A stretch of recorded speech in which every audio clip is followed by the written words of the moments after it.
Good morning. ऐसे नहीं, good morning. One last time, good morning. Very good, thanks Jyoti ma'am for the lovely introduction.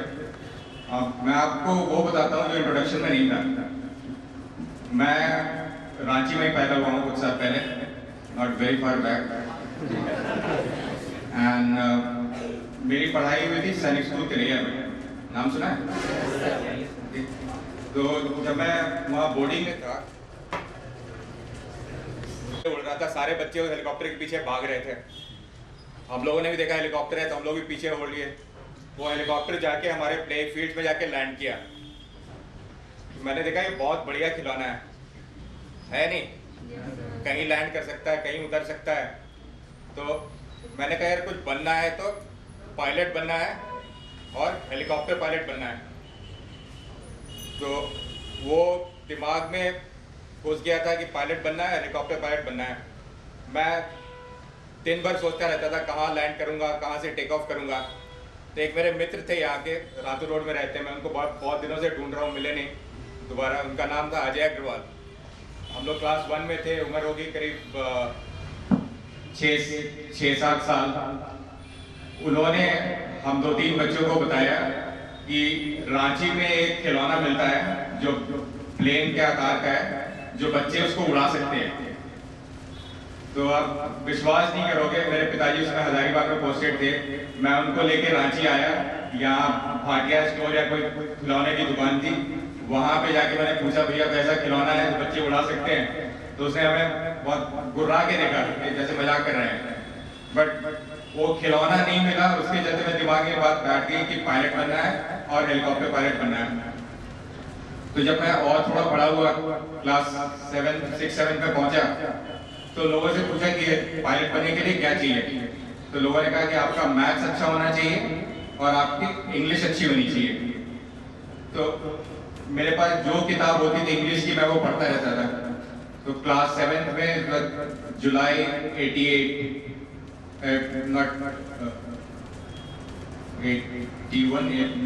या 88, तो मैं एक किताब पढ़ा था, उसमें मैंने एक वर्ड पढ़ा, स्प्रेन। सुना है? Sprain, SPRAIN। मेरे को उसका प्रोनाउंसिएशन भी नहीं आता था, मैं उसको सप्रेन कह रहा था। तो मैंने अपने भाई लोगों से पूछा जो अपने क्लासमेट थे कि भैया सप्रेन का मतलब क्या होता है?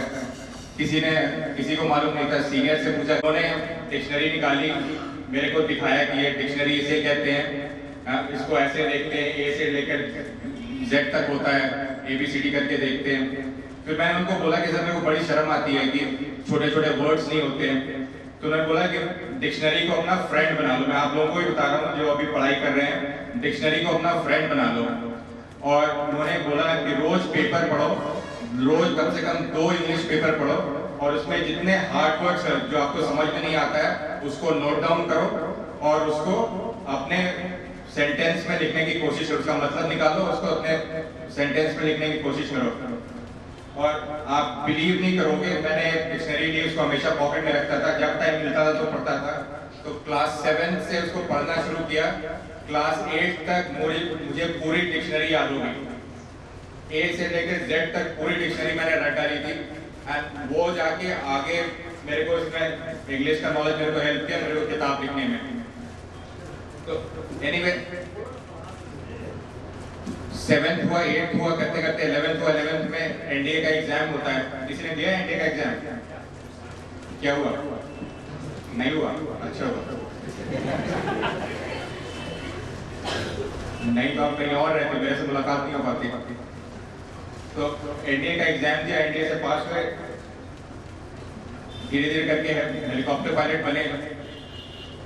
तो मेरा एम बिल्कुल ही क्लियर था कि हेलीकॉप्टर पायलट बनना है, और इसलिए बनना है कि क्योंकि मुझे लोगों की जान बचानी है।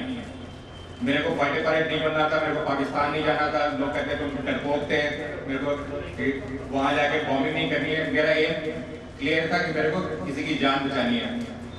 तो 1999 में एक बहुत ही भयंकर तूफान आया था गुजरात में, मालूम है? तो उसमें बहुत सारे लोग मर गए थे, कुछ लोग मछुआरे थे वो पानी में बह गए थे। तो हमें एक टास्क मिला था तो मछुआरों को ढूंढ के निकाला जाए। तो हम लोगों ने टेक ऑफ किया, वो पाकिस्तान बॉर्डर के पास जाके 5 मछुआरे थे जो लकड़ी के फट्टों पे 6-7 दिन से तैर रहे थे। उनके पैर में तो कहते हैं पानी लगने से पैर फूल जाता है, उस तरह का था, पैर से खून बह रहा था, किसी का हाथ टूटा हुआ था, किसी का पैर टूटा हुआ था, वैसे लोगों को बचाया। और फिर उसी साल जाके हमारा जहाज क्रैश हुआ था, उसमें 12 लोग थे, 5 उसमें से मारे गए क्रैश में, 7 लोग वही रन ऑफ कच्छ में फंसे हुए थे, उनको बचाया। तो टोटल 12 लोगों की जान बचे। तो उसके बाद मेरा जिसको कहते हैं ना एम आपका जो अचीव हो जाता है, तो एक ओलंपिक्स में एक टर्मिनोलॉजी है उसको कहते हैं ओलंपियन रिमोर्स। जब ओलंपिक एथलीट को गोल्ड मेडल मिल जाता है तो उसको आगे जिंदगी में कुछ देखने के लिए नहीं रहता है कि आगे क्या करना है। मेरे आगे भी ये हो गया कि अब क्या करना है जिंदगी में। तो मैंने डिसाइड किया कि जान बचा ली, अब मेरा एम होना चाहिए लोगों की जिंदगी बचाना, जिंदगी बनाना। तो मैंने अपने एयरफोर्स की नौकरी छोड़ी 2006 में। उसके बाद मैंने एग्जीक्यूटिव में MBA किया और 1-2 कंपनी में नौकरी की। उसमें एक शौर्य फ्लाइट सिम करके कंपनी थी, वहाँ हेलीकॉप्टर सिमुलेटर था। वहाँ पे एक मिलेनियम एरोडायनामिक्स करके कंपनी है, उसके FD को जब मैं फ्लाइंग सिखा रहा था तो उनको फ्लाइंग के साथ साथ मैं लाइफ का भी ज्ञान देता रहता था कि जैसे आप टेक ऑफ करते हो तो आपका एटीट्यूड ऊपर होना चाहिए तो आप ऊपर जाओगे, वैसे लाइफ में आपका एटीट्यूड अगर पॉजिटिव है तो अगर आप ऊपर जाओगे, नेगेटिव है तो आप नीचे जाओगे। जैसे प्लेन में फ्लाइंग में बैलेंस चाहिए, हर एक चीज़ बैलेंस होना चाहिए, हाइट बैलेंस होनी चाहिए, स्पीड बैलेंस होना चाहिए, वैसे लाइफ में भी बैलेंस होना चाहिए। आपका हेल्थ, आपका वेल्थ, आपके इमोशंस सारे बैलेंस होने चाहिए। तो उनको जो मैंने बताया कि जो उन्होंने देखा है कि मेरे को थोड़ा नॉलेज है, उन्होंने बोला कि आप किताब क्यों नहीं लिखते हो। तो मैंने वो नौकरी छोड़ी और एक किताब लिखनी शुरू की। इसमें जब मैंने क्रिएटिव राइटिंग का कोर्स ढूंढना शुरू किया किताब लिखने से पहले, तो एक जॉन हरिचरण ऑथर हैं बहुत बड़े अमेरिका के, तो उन्होंने एक कोर्स चलाया हुआ था, वो करीब 1.5 लाख रुपए का कोर्स था इंटरनेट का क्रिएटिव राइटिंग का। तो मैंने उनको लिखा कि सर मैं एयरफोर्स छोड़ के आया हूँ, मैं एक राइटर बनना चाहता हूँ और आपका क्रिएटिव राइटिंग का कोर्स करना चाहता हूँ, लेकिन मेरे पास 1.5 लाख रुपए नहीं है कि मैं एक साथ आपकी पूरी फीस दूं, तो आप या तो मेरे से फीस EMI में ले लो या फीस कम कर दो। किसी ने किया है ऐसी हरकत? आउट ऑफ बॉक्स थिंकिंग जिसको कहते हैं, जब आप डेस्परेट होते हो तो आप अजीब सी चीजें करते हो। तो उस ईमेल का जवाब नहीं आया। तो मैंने कहा कोई बात नहीं। तो मैंने उनके इंटरनेट पे जितना सारा कुछ था, जितनी उनकी किताबें थी, जिनको किताबों में इंटरेस्ट है, उनकी एक बड़ी अच्छी किताब है when you can walk on water take the boat. When you can walk on water, अगर जब आप पानी पे चल सकते हैं तो एक नाव ले लीजिए, कहने का मतलब है। तो और भी बहुत सारी किताबें थी क्रिएटिव राइटिंग पे, उनका जितना कुछ फ्री में था सब कुछ पढ़ा, उनके वीडियोस देखे। उसके बाद उनको मैंने एक ईमेल लिखा, मैंने कहा आपका पूरा नाम जॉन हरिचरण है, आप कहीं ना कहीं इंडिया से रिलेटेड हैं, आपने इंडिया की हिंदू मैथोलॉजी पढ़ी होगी। तो उसमें जैसे एकलव्य ने द्रोणाचार्य को अपना गुरु माना था, उसी तरह से मैंने आपको अपना गुरु मान लिया है क्रिएटिव राइटिंग का, और मैंने किताब लिखनी शुरू कर दी है। अब मेरे को कोई श्योरिटी नहीं थी कि इस ईमेल का जवाब आएगा, मैंने करके छोड़ दिया। काफी दिनों के बाद देखा, 8-10 दिन के बाद ईमेल देखा तो उनका ईमेल आया हुआ था। उन्होंने कहा कि आप किताब लिखिए, तो मैं इसका इंट्रोडक्शन लिखता हूँ। तो उन्होंने लिखा इंट्रोडक्शन में, in some ways this book reminds me of one of my favorite authors, Richard Bach. Richard's books such as Jonathan Livingston Seagull and Illusions sit in a special place on my favorite bookshelf. I go there often for guidance and wisdom. Manisha's book will be in that same special bookshelf. तो ये है America के बहुत बड़े author और जिनको गुरु माना जाता है, दीपक चोपड़ा का और रिचर्ड बाक वगैरह का गुरु माना जाता है। जब उन्होंने ये लिखा और साथ में मेरे को लिखा कि आपकी किताब कम से कम millions of copies will be sold, तो 2-3 महीने में तो मेरे पाँव जमीन पे नहीं टिक रहे थे। मैं 7th हेवन में था, यूफोरिया में था, मुझे लगा कि मैं बहुत बड़ा ऑथर बन गया हूँ, करोड़ों रुपए आ गए हैं, अब जिंदगी बहुत अच्छी होगी, बहुत सारे प्लान बना लिए कि बड़ी गाड़ी लूंगा, बड़ा बंगला लूंगा, ये लूंगा वो लूंगा, बेटे को यहाँ भेजूंगा। लेकिन जब सेल्स रिपोर्ट आई 1 महीने बाद, ऑलमोस्ट 1 साल बाद, तो पहले साल में किताब केवल 60 कॉपी बिकी थी, ओनली 60 कॉपीज फ्लिपकार्ट पे बिकी थी। और मैंने सारा कुछ जितना मेरे पास पैसे थे, जितनी हिम्मत थी, सब कुछ एक किताब के लिए मैंने लगा दिया था। तो धीरे धीरे मेरे को, जिसको कहते हैं ना, डिप्रेशन सा होने लगा। डिप्रेशन सा कि मेरे को एक्चुअली डिप्रेशन हो गया था। आप बिलीव नहीं करो, किसी सुना है डिप्रेशन के बारे में? सबको होता है आजकल, एवरीवेयर व्हाट्सएप पर नहीं होता आई एम डिप्रेस्ड, आपका मैसेज नहीं आया इसलिए आई एम डिप्रेस्ड, ठीक है।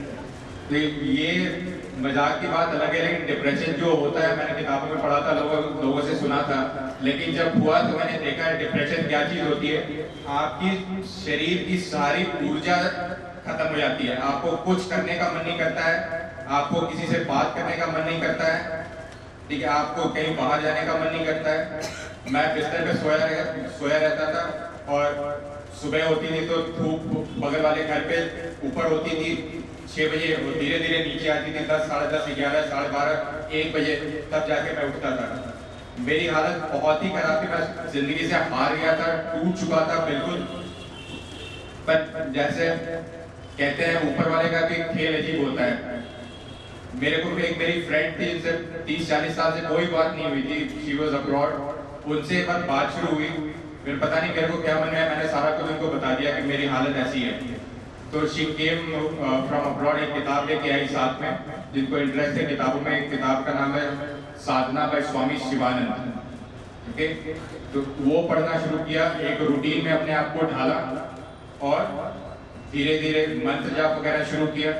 मेरे यहाँ पे एक बिजनेस स्कूल है, institute of science and management, वहाँ पे मेरे लेक्चर शुरू हुए।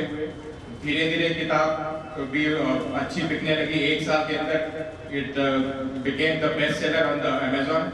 मेरे को लेक्चर्स मिलने शुरू हुए, ठीक है। और अभी हालत ऐसी हो गई है कि आई कैन ऑलमोस्ट गारंटी कि जो चीज़ मैंने वो डिप्रेशन से निकलने के बाद जो की, वही मैं आपसे शेयर करना चाहता हूँ कि कैसे एक जमाने में मेरे को एक्स अमाउंट मिलता था ISM में, और अभी वो जिसको कहते हैं दुगना 3 गुना नहीं हो गया, 100 गुना 200 गुना हो गया है। तो मैं आज आपसे 2 चीज़ों के बारे में बात करूंगा, एक सफल कैसे हो और एक अमीर कैसे बने। तो पहले ये बताओ, आप लोगों में सफल कौन होना चाहता है? सारे? कोई है जो नहीं होना चाहता है? और अमीर कौन बनना चाहता है? शर्माने की क्या बात है, लोग बहुत शर्माते हैं पैसे के नाम से ना, शर्म आती है कि हम अमीर बनना चाहते हैं जैसे किसी और से ले रहे हैं। तो सबसे पहले मैं आपको आपके बारे में बताता हूँ। मैंने अपने बारे में बता दिया, अब आपके बारे में बताता हूँ कि आपके अंदर इतनी शक्ति मौजूद है जिसका आप अंदाजा नहीं लगा सकते।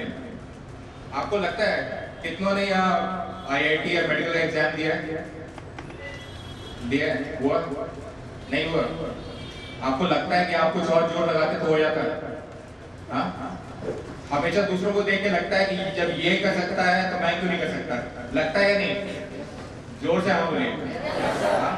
आपके अंदर इतनी शक्ति मौजूद है, हम 1% अपनी शक्ति का यूज नहीं करते हैं, नॉट इवन 1%। हमारे अंदर इतनी शक्ति है जिसका 1% यूज नहीं करते हैं। ऊपर वाले ने हमें किसी महान उद्देश्य के लिए भेजा है। यहाँ पे कोई एक्स्ट्रा प्लेयर नहीं है, तो कहते हैं इसको साइड लाइन पे खड़ा करो, बाकी लोग धोनी खेल रहा है तो दूसरा प्लेयर बाहर वेट कर रहा है, वैसा कोई एक्स्ट्रा प्लेयर नहीं है। आपको सबको लाइफ का गेम खेलना है और कोशिश करें वो गेम चुने जो आप बहुत अच्छा खेल सकते हैं। जैसे एक बास्केटबॉल प्लेयर थे माइकल जॉर्डन, बहुत अच्छा वो ट्रिगर हो जाएगा, वो पौधा जब पनपने लगेगा आपके अंदर, तो आप किस्मत के सहारे जीना छोड़ दोगे और किस्मत को अपने कंट्रोल में कर लोगे। आप जो चाहोगे वो होगा। एक उर्दू में शेर है, खुदी को कर बुलंद इतना, सुना है? खुदी को कर बुलंद इतना कि हर तदबीर से पहले खुदा बंदे से खुद पूछे बता तेरी रजा क्या है। आप अपने आप को इतना मजबूत कर लो, इतना स्ट्रांग कर लो, आपके अंदर इतना विश्वास अपने अपने ऊपर हो जाए कि ऊपर वाला भी आपसे पूछेगा कि भैया तुमको क्या चाहिए बताओ। And I am telling you with my own experience कि दिस इज पॉसिबल। आप जो चाहोगे, जैसे चाहोगे, जब चाहोगे होगा, if you just follow the things I am going to tell you. Next, let me tell you how much of intelligence and how much of energy you have. सबने biology पढ़ी है? Okay. So smallest part of the human body is what? Cell. और cell में M से part होता है, उसको क्या कहते हैं? आप एक काम करो, आप सीधा बैठो, दोनों हाथ को ऐसे करो और आंख बंद करो, दोनों हाथ दूर रखो, आंख बंद करो, हाथ ढीला रखो और आंख बंद करके धीरे धीरे हाथ को पास लाने की कोशिश करो, एकदम धीरे धीरे।